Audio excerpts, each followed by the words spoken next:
श्री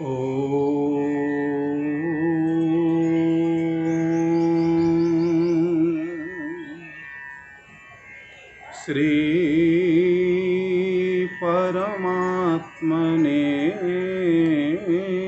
नमः। ओम श्री गुरुचरण कमलेभ्यो नमः। सीतानाथ समारंभां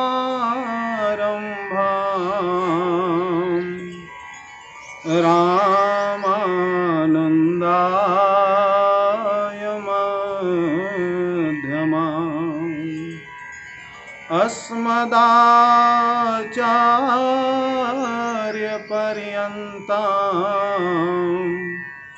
वन्दे गुरुं परम्परां। वन्दे गुरुं परम्परां।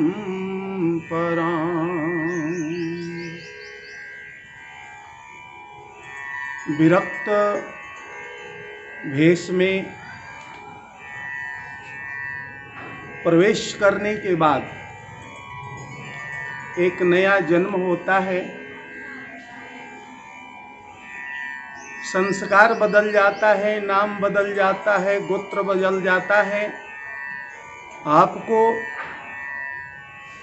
सबसे बड़ा महान पर्व श्री गुरु पूर्णिमा के अवसर पर आप सभी को गुरु पूर्णिमा की बहुत बहुत शुभकामनाओं के साथ, गुरु तत्व भारत चिंतन बल्लरी का वह पुष्प है जिसके सौरभ के बिना प्राणी मात्र भी यदि अग्रसरित होने की इच्छा रखता है तो केवल दंभ मात्र ही सिद्ध होकर रह जाता है।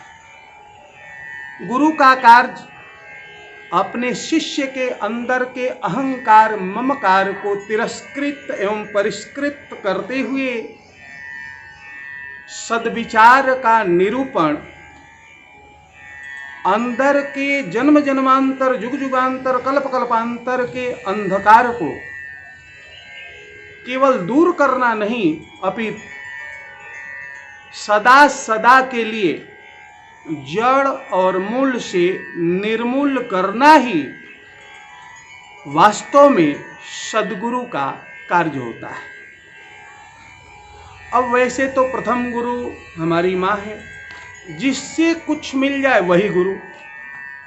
लेकिन मुख्य रूप से आप देखेंगे तो दो गुरु का जिक्र आता है, एक गुरु और दूसरा सद्गुरु।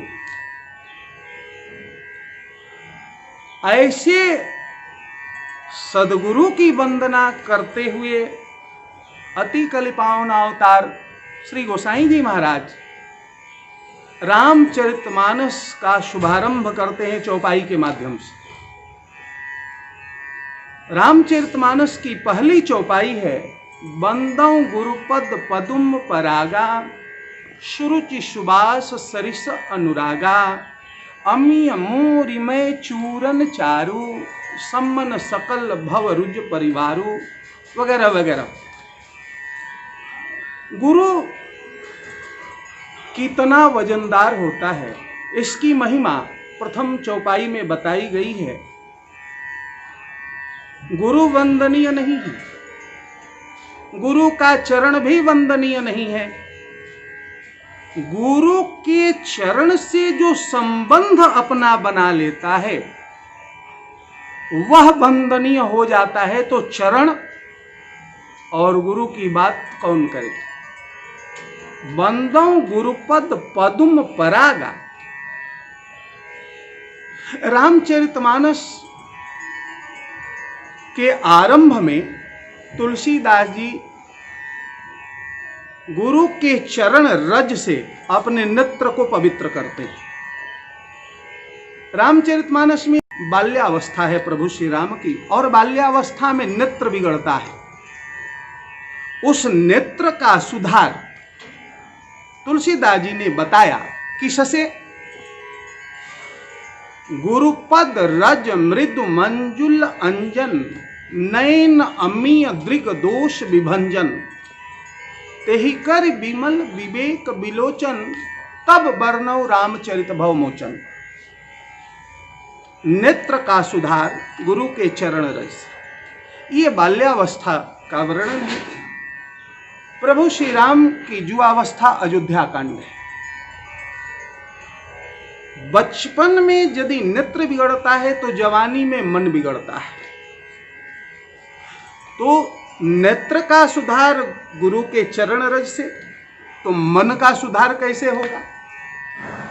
गुरु का चरण रज एक एंटीबायोटिक दवा है, अनेक रोग का एक दवा। जैसे अभिषेक आप करते हैं तो गंगा जल एंटीबायोटिक है, सारी समस्याओं का समाधान गंगा जल से हो जाता है। गन्ने का रस, घृत, मधु, गोदूध का अभाव हो तो उस सब का फल गंगा जल से मिल जाता है। ठीक उसी प्रकार गुरु का चरण रज अयोध्या कांड का आरंभ है। श्री गुरु चरण सरोज रज निज मन मुकुर सुधार। मन का भी सुधार गुरु के चरण रज से। जिस समय गरुण जी महाराज आए हैं कागभुसुंडी जी के पास नीलगिरी पर्वत पर, तो वहां पूछा गया है कि इस जगत में कौन कौन लोग स्वस्थ हैं। तो कागभुसुंडी जी कहते हैं कि हे गरुण, इस जगत में कोई भी स्वस्थ नहीं। स्वस्थ कौन है? स्व अस्मिन् तिष्ठत इति स्वस्थ। जो अपने आप में स्थित हो वही स्वस्थ है। अस्व अस्मिन् न तिष्ठत इति अस्वस्थ। जो अपने आप में स्थित न हो वही अस्वस्थ है। बहुवचन का प्रयोग करते हुए कागभुसुंडी जी गरुण जी महाराज से कहते हैं, ए विधि सकल जीव जग रोगी। आप पूछेंगे कि नहीं बाबा हम तो स्वस्थ हैं। नहीं गुरुजी हम तो स्वस्थ हैं, हमको न शुगर है, न हमको ब्लड प्रेशर है, न हमको कोरोना है। हमको कैसे आप कह दिए कि ये विधि सकल जीव जग रोगी? तुलसीदास जी भी कागभुसुंडी जी के माध्यम से यही कहते हैं, हर्ष शोक भय प्रीति वियोगी। हर्ष, शोक, भय, प्रेम, वियोग, ये सारे रोग हैं। अब बताइए इस रोग से कौन वंचित? किसको प्रेम नहीं, किसको हर्ष नहीं होता, किसको गम नहीं पकड़ता, किसका संयोग नहीं होता, वियोग से कौन व्याकुल नहीं होता। हाँ, ये साधारण रोग नहीं है। विबुद्ध वैद्य भव भीम रोग के कैंसर से बचा जा सकता है, कोरोना से भी बचा जा सकता है, लेकिन इस भयंकर रोग से बचना नामुमकिन, असंभव है। लेकिन उस असंभव शब्द को भी एक जगह जाने पर संभव हो जाता है। हिटलर ने लिखा है impossible is not French word, लेकिन हमारे भारत का सबसे बड़ा दार्शनिक जिसको हम आज ओशो के नाम से जानते हैं, उन्होंने काटा, उन्होंने जोड़ा कि नहीं, सबके लिए उक्ति चरितार्थ नहीं है। ऑफ विलिंग माइंड, दृढ़ इच्छा शक्ति वालों के लिए असंभव नाम का कोई शब्द नहीं है। यदि दृढ़ता से हम गुरु के चरण में निष्ठा रख के सद्गुरु वैद बचन विश्वासा, संयम यहन विषय के आशा। जोई भांति बनई संजोगा,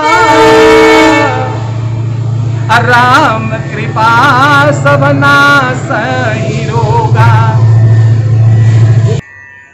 जो ही भांति बनई संजोगा, राम कृपा सब नासहि रोगा। यदि आपके जीवन में कोई सच्चा सदगुरु आ जाए, वह जो शिष्य नहीं बनाता, गुरु बनाता है। यदि इस हकीकत में सदगुरु मिल जाए तो आप का सारा टेंडर गुरु के ऊपर जाता है।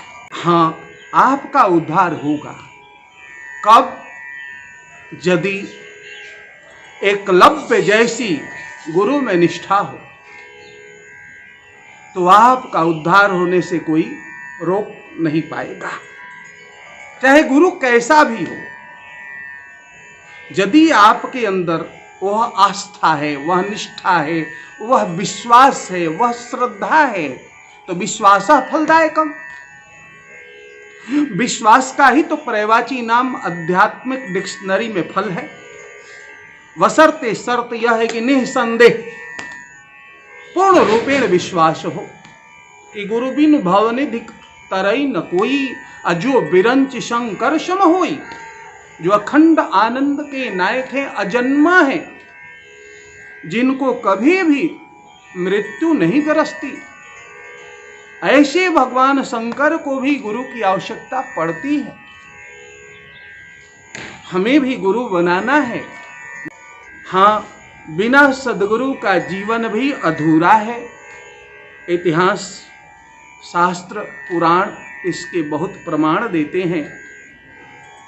सबको गुरु अंत तक बनाना पड़ा। इसलिए गुरु में निष्ठा रखें, आस्था विश्वास रखें। गुरु भगवान से भी बड़ा है, भगवान से भी बड़ा स्थान गुरु का होता है। और गुरु और भगवान में थोड़ा भी अंतर नहीं है। हाँ, गुरु वही है जो भगवान की तरफ आपको मोड़े, अपने तरफ केवल आकर्षित करे, वह गुरु नहीं। सदगुरु दशा नहीं बदलता, सदगुरु दिशा बदलता है। दशा आपकी इसलिए दयनीय है कि दिशा गलत है। यदि दिशा सही हो जाए तो दशा का क्या मजाल, जो इधर उधर रह जाए। और वह तभी संभव है जब आपके जीवन में कोई सदगुरु का आगमन होगा, प्रादुर्भाव होगा, आविर्भाव होगा, उसका सानिध्य, सामीप्य, सन्निकट आपका जीवन यापन होगा, तभी संभव है। आप सबों को गुरु पूर्णिमा के महान पर्व पर बहुत बहुत शुभकामना देते हुए, श्री धाम अवध से आपके लिए मंगलमयी कामना करते हुए, श्री कनक बिहारी बिहार सरकार हनुमान जी के चरणों में आपका प्रार्थना पहुंचाने का प्रयास करते हुए आप सबको पुनः एक बार बहुत बहुत अनंतानंत शुभकामना, बहुत शुभकामना।